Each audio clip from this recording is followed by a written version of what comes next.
O PNE é uma síntese da expressão da vontade da sociedade brasileira e, portanto, é política de Estado e não de governo.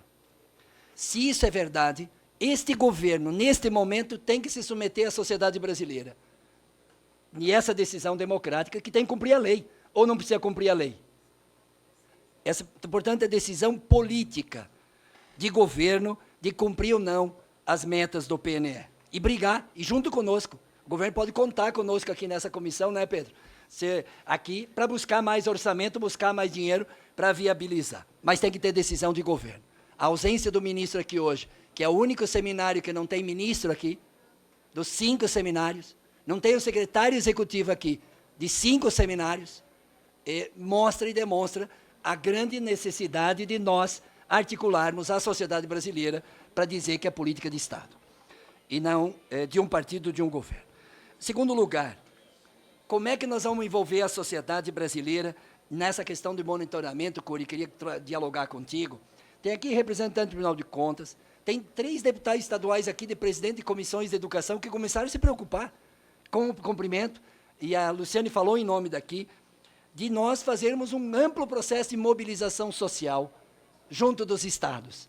Pergunta a ti, Curi, e aqui ao governo também, que precisa tomar decisão, mas se junto com o Conselho Nacional de Educação, a gente não poderia fazer um grande mutirão nos 27 estados da federação, de promover no segundo semestre esse debate, essa construção junto com as Assembleias Legislativas, junto com as federações dos municípios, como FECAM, lá em Santa Catarina, como a Undime, na relação com os secretários municipais de educação, juntar a Undime, juntar as federações dos municípios, juntar os governos estaduais e as Assembleias Legislativas que têm ressonância com a própria sociedade nesse tema. Então, essa é a primeira pergunta que eu queria fazer.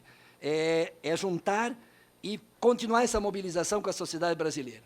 Até porque motiva, Pedro, a minha fala em relação ao governo, Se não tem como prioridade, a sociedade tem que colocar como prioridade ao governo atual.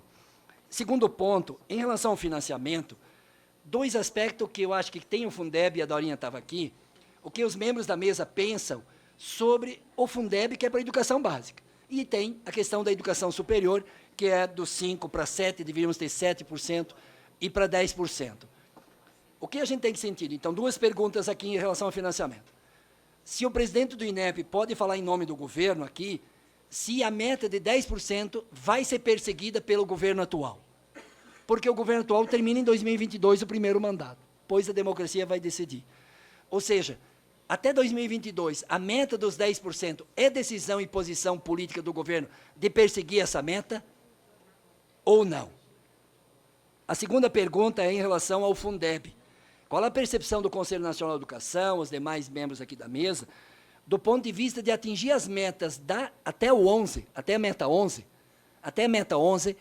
quanto que nós precisamos colocar no percentual imediato da União complementar estados e municípios? Se daria para fazer esse debate aqui, que é, no balanço dos 5 anos e das metas não cumpridas ou parcialmente cumpridas, se 15%, como o governo está propondo, é o suficiente. Nós achamos que não. De 15% para 30%, ou tem que começar com 20% até 40%. Nós temos que, senão nós vamos fazer elucubrações e intenções aqui. Então, financiamento, essas 2 perguntas aqui.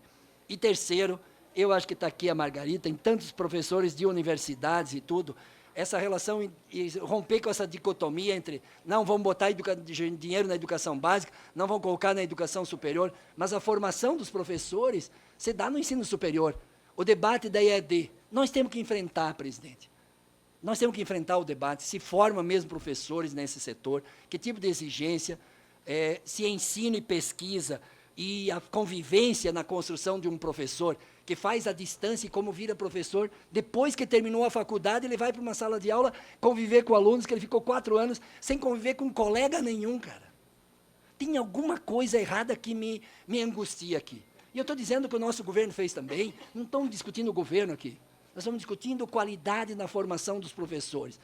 Então, não é questão de mercado, não é questão de grana, é questão de formação. Ou nós escolhemos e decidimos uma formação dos professores. Se o professor tem dificuldade de ler, analisar e interpretar um texto, sozinho que ele não vai aprender.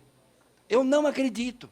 Eu pergunto para os meus alunos do pós-graduação, qual é o tema, qual é o problema central que aquele texto está respondendo, e qual é a tese, o eixo central que está naquele texto, e eu que tenho uma dificuldade extraordinária. Sai 20 temas, sai 20 problemas para o mesmo texto, e 20 sínteses, tese central para o mesmo texto. Então, acho que tem que enfrentar esse debate da formação, e eu queria discutir, então, esses 3 pontos aqui. Obrigado, presidente.